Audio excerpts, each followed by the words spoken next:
Ho, ho, ho, ho. The Rizzo Show starts now. The Hard Rock Roxino Northfield Park presents The Rizzo Show. And now your host, Tony Rizzo, with co-host Mike Polk Jr. Hello, hello. Merry Christmas. Victory Sunday. Yeehaw. Woo. Hee-hee. Hi, everybody, and welcome to the Browns Christmas party. Michael, you were at the stadium today. By the way, you're looking very dapper tonight. Where are you going? Where are you going looking like this? I look Dickensian. That's what I was going for. Very nice. You told me I look like Peaky Blinders. Peaky Blinders. I will tell you this. Apparently, the last time I had this vest on was like 15 pounds ago.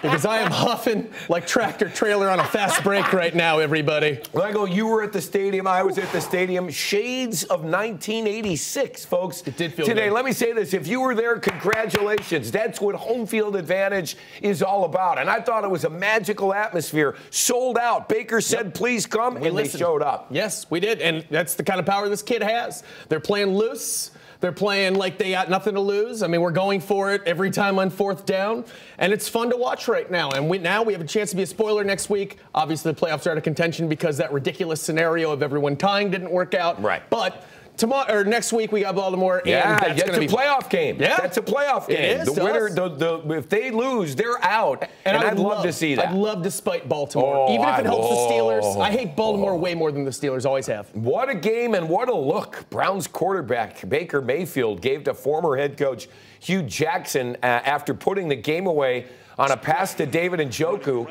Michael, does this cross the line? There's Hugh. There's Baker. That's not Baker's sideline. No. He looks at him. He looks at him. He looks at him. Twice. He looks at him. Right. Look, you get the fire with Baker Mayfield, okay? He's only 23 years old. I thought maybe that crossed the line, but I can't. I'm sorry, man. I'm enjoying what's going on right now. Sorry, Hugh. You know what? You got to eat a green one. I agree that I don't think it crossed the line. I wouldn't do it. It's not a great look. But like you said, he's 23 years old. Yeah. I wouldn't do that now. I'll bet you Baker has like a long career, 15 years in the league or something, 7 Super Bowls with the Browns, obviously. Nice. Then he'll probably look back, and if you asked him if he would do that today, he'd just be like, I was a goofy kid then. But he's not there. He's a 23-year-old kid. I probably would have done that when I was 23. I think he'll grow up a little bit, but it didn't particularly bother me. No, hell, please. We've been the dregs for so long. Yeah. Pile on, and kids. there's so much better stuff to talk about with him today. Yeah, but this is what went viral. It's all over the internet. It is. Everyone's talking Here about is it. Baker on the look after the game. Oh, no idea what you're talking about. Seriously? Yeah. It's kind of trending on social media. You were staring him down. That's all right. We won. David didn't score on that play. David? He is the Teflon Don right now. Sorry, Baker Mayfield can do no wrong. He is. Fans chanting his name. Michael, think about it. He's turned this whole thing around. The Browns folks have won 7 games after going 0-16. That's insane. I've been saying for years and years now that my number one thing that I would pick up if I were the GM of the Browns would be a team psychologist, a team of team psychologists. We've had good players in the past that we've ruined. We've had some people who probably could have had good careers, but they come onto the Browns and they're like, I'm on the Browns. They can never get that out of their heads. Right. And I think Baker Mayfield is the closest thing to a team psychologist that I've been begging for this whole time because he has all these guys playing at a high level. Right. They believe in him. Right. They're going to catch that ball this time because they're like, I'm playing with Baker Mayfield. I'm playing with the Browns. I deserve to catch this ball, as opposed to last year when they were just like, I'm just the Browns, and it would drop out of their hands. And I think he's had that effect on the whole team. And it's turned this team around. Speaking of Baker and the offense, how about you come get some right now? Interim head coach Greg Williams is 5-2, y'all. You're going to let him go if he finishes the season 6-2 after 8 games? And how about him going for it on 4th down early in a game, setting the tone, Michael? We have nothing to lose. We're on a playoff hunt. I've wanted Browns coaches to do this for years. Sure. Kudos to Williams for going for it twice. And he's been doing it when we still weren't out of playoff contention either. It's not like he's just doing this now to try and do something because it doesn't matter. He was doing, and that's his mentality. That's always been his mentality, the attack mentality. Sometimes to a fault, as we've seen in the past at different teams. But it's good to see, and it's perfect fit for Baker Mayfield. And let me just say, I like Greg Williams as a head coach. I thought of the defensive coordinator who was clowning a little bit to the cameras, sure, and he certainly did at Hard Knocks. But you could see the way he's changed his entire demeanor when he took over the Browns. He knows, as a head coach, you're the CEO of a multi-billion-dollar operation. I've said before that I only want for our head coach next year, whoever John Dorsey wants. Personally, that's what I want. He's got a pretty decent track record. You're going with the Dorsey. He's got two Pro Bowlers. His first 2 picks are this year. I think he's doing all right. You know, so if that's what he wants, then that's what I want. I like Greg too, but I can't pretend to know what John Dorsey knows. Yeah. Well, Browns offensive coordinator Freddie Kitchens is having a lot lot of fun, Michael. Yes. Play of the day today.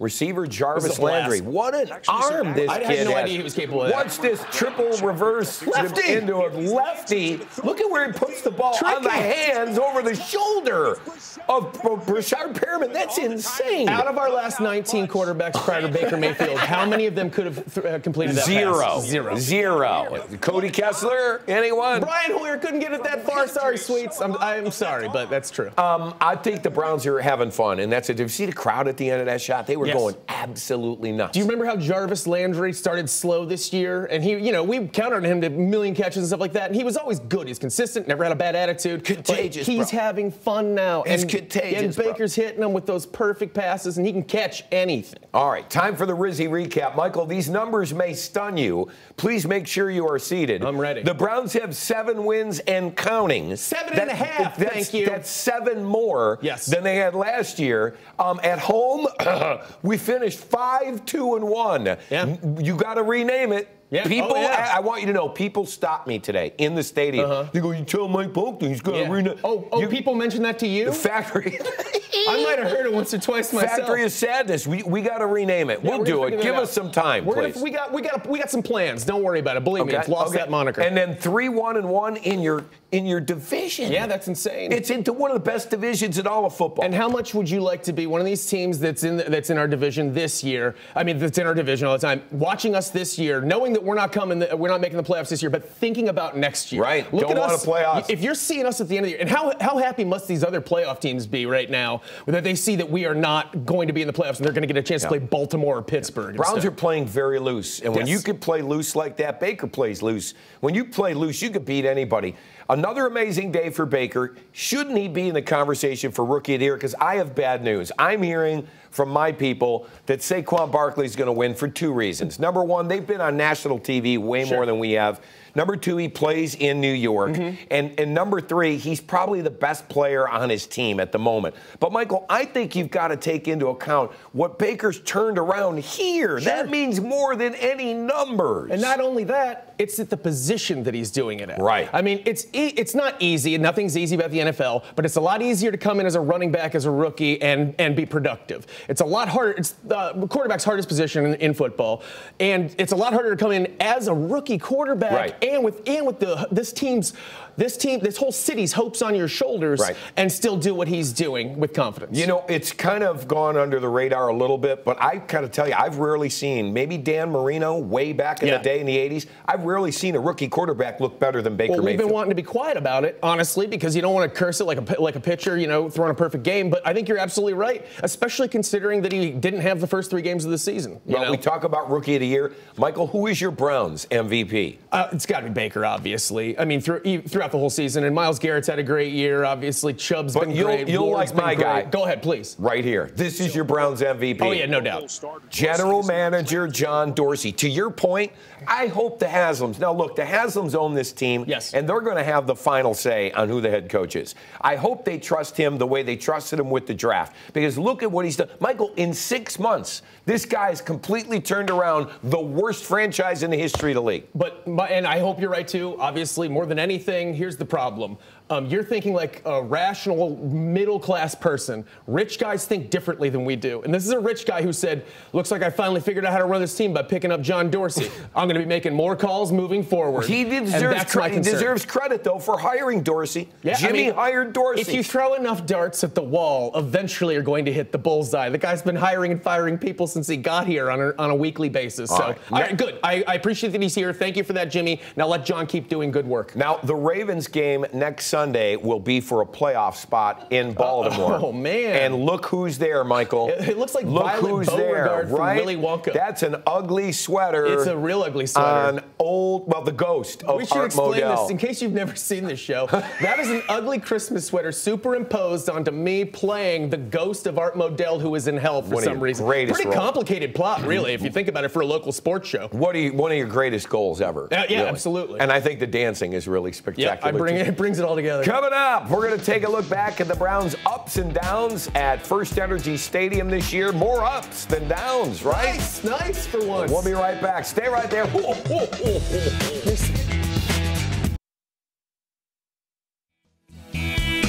Hey now. Well, we're home for the holidays, and we're so glad you are with us. Very few people working tomorrow. Welcome back to the Rizzo Show. Well, the Browns' home schedule is now in the books, so we decided to take a look back at the wins and losses at First Energy Stadium. Take it away, Mike.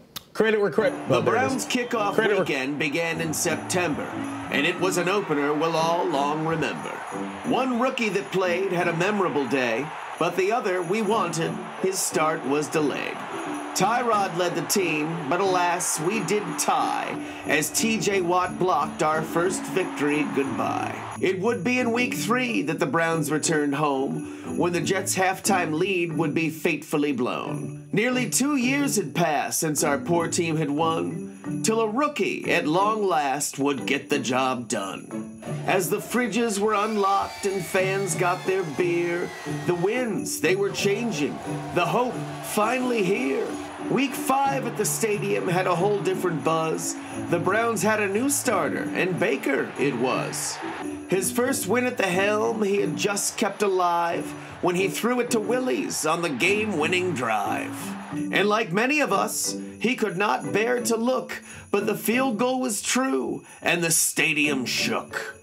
The fans were excited, the Browns on a roll, but in Week 6 the Chargers' defense took its toll. Baker Mayfield was sacked a great number of times, but you can't win them all, it's one game at a time. We head to November when the Chiefs came to town with a winning streak that the Browns hoped to shut down. Baker looked to the sidelines, he had a new boss, for his coach and coordinator were recently tossed. Next men up, Greg and Freddie, now ran the show. It was then Baker Mayfield truly did find his flow. Their next test was the Falcons, quite a game we would see. Atlanta had no clue what young Baker would do. He woke feeling dangerous, it proved to be true. Mayfield found the end zone multiple times, and the running game showed up in the nick of time. The Panthers were next as Cam came to town. Weary Browns fans got nervous for the standard letdown. Such a battle ensued, the game tied at the half, thanks to one Jarvis Landry who had the last laugh. For he caught a touchdown and ran one in too, and those mighty Panthers left town black and blue. At long last this season, the Browns won at home, thanks to Baker, the boys, and those victory bones. So on Baker, on Landry, on Garrett, on Ward, the Browns finally don't stink. We've got hope. Thank the Lord. Yes, Michael, after all these years, we have hope. Now, you commented on this, and I agree. A lot of the fans at the stadium today, young fans, they haven't been here because they haven't had anything to root for. It's like, they chose to stay home, and I understand it, but I love the way First Energy was today. I'm not even mad at the, first of all, credit where credit's due. Our producer, Katie, wrote that. Congratulations, Katie. That's true. Good. That's a nice encapsulation of the season. But you're right, and these kids have earned this because they've watched a ton of bad football, and even the ones who are coming in for the first time out of nowhere, you can't be mad at them because why would they have come before? And now they actually get to watch something fun, and I hope it lasts. There he is. He's telling you you're allowed to jump on the bandwagon. See that? Come on board. Sticking with football, a couple of games from today. How about Nick Foles and the Eagles? They had to win to keep their playoff hopes alive. All Foles did was throw for almost 471 yards and 4 touchdowns. Here's their game-winning field goal. Eagles are still alive, and the playoff races are heating up, Michael. I think the AFC, can I say this? If you look at the AFC right now, Chiefs are the top seed. They're not unbeatable. Chargers got beat by the Ravens last night. The AFC is there for the pickings over the next couple of years, kid. Just about the time we get good. No one else progress. If you could regress or stay exactly where you are, we'd appreciate it. Just nobody else get better. Thank you. I think the Saints are going to win it all this year. That's my pick. I think that's probably a pretty good I'll bet. go with the chalk. Speaking of Super, with Christmas around the corner, many players have the spirit.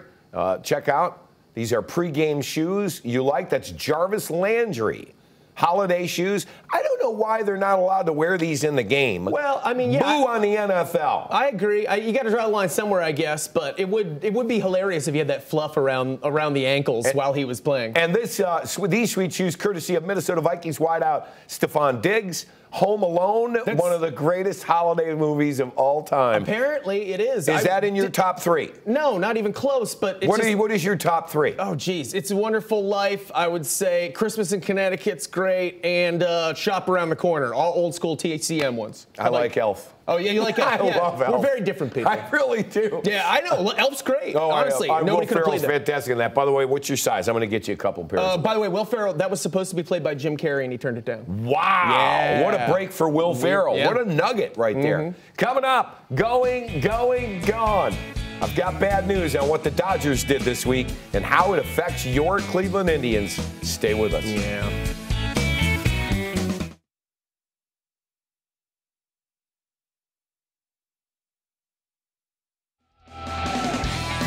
All right. Are you entertaining tomorrow, Michael? Not particularly, according to most crowds. But we've had a really nice time on tonight's show. Normally around this time of the year, Christmas season, we have good faces on, and we're happy and stuff like that. We're looking like we're happy, and we're happy to see family stuff. But we actually are still having a nice time watching football. This is our first year doing this together. Okay, I'm glad you're enjoying it because Corey Kluber's leaving. Oh shoot. That's right. Folks, I don't know. I don't know. First of all, here's your opening day roster, okay? Lindor, Kipnis, Ramirez, Alonso, gone yonder. Eddie, gone. Lonnie, gone. Gomes, gone. Naquin and Zimmer. Zimmer's not going to play again for another year. So those are 5 players there. What a turnover for the Indians. Now, the Dodgers cleared out a bunch of cap space, and I still expect Corey Kluber to wind up in L.A. I know that the Indians aren't foolish. They're not going to give them away. Dodgers have great prospects and a couple of players. This will improve the Indians. And I think that Kluber, maybe with a change of scenery, might play a little better in the playoffs. Everybody's okay with trading him because of what happened in the playoffs. But if you look, this guy's won 30-some games over the last 2 years. I'm not remotely okay with trading him. Good for you. Not in any way. I mean, you just got to think a little bit. You got to think why, we've had 5 winning seasons in a row, I believe. We've 3 playoff appearances. Yeah, we've had 3 playoff appearances, and he's been a huge part of that. And he's usually responsible for 10, 12 wins. People remember the postseason. I know they do. But the good news is the Indians can come up with pitching. Who knew Clevenger was going to be, or Bieber, Shane Bieber? They've got guys waiting in the wings, but they better get the value for Kluber. But the differences between huge market teams and our teams is we have to hit on those prospects, whereas they can go buy our prospects when we can't afford them anymore. For reminding me. One of our other favorite landing spots? I love it. It would be the Hard Rock Roxy. Look at the Christmas decorations. Beautiful. Where else can you see beauty like that and win money? Festive. Money. Now let's see what's happening this week at the Roxino. Get on board with Hard Rock Roxino Northfield Park's Come Sail Away Cruise Giveaway. Win a Caribbean cruise valued at $5,000 or up to $2,500 in free play each week. Earn entries every day until January 25th and 3 times the entries on Tuesdays. Drawings will be held each Friday with 3 winners every hour from 6 p.m. to 9 p.m. Treat yourself to an amazing 4-course meal special at Kozar's Wood-Fired Grill and delight in the Kozar's Happy Hour every Sunday through Thursday, featuring delicious bites from the exclusive Happy Hour menu. Direct from Broadway, the 2016 America's Got Talent finalists, the Clairvoyants, bring their world champion mentalism performance to Hard Rock Live, Saturday, January 19th at 8 p.m. Find your rhythm at the Hard Rock Roxino Northfield Park. Vegas Experience, Ohio address.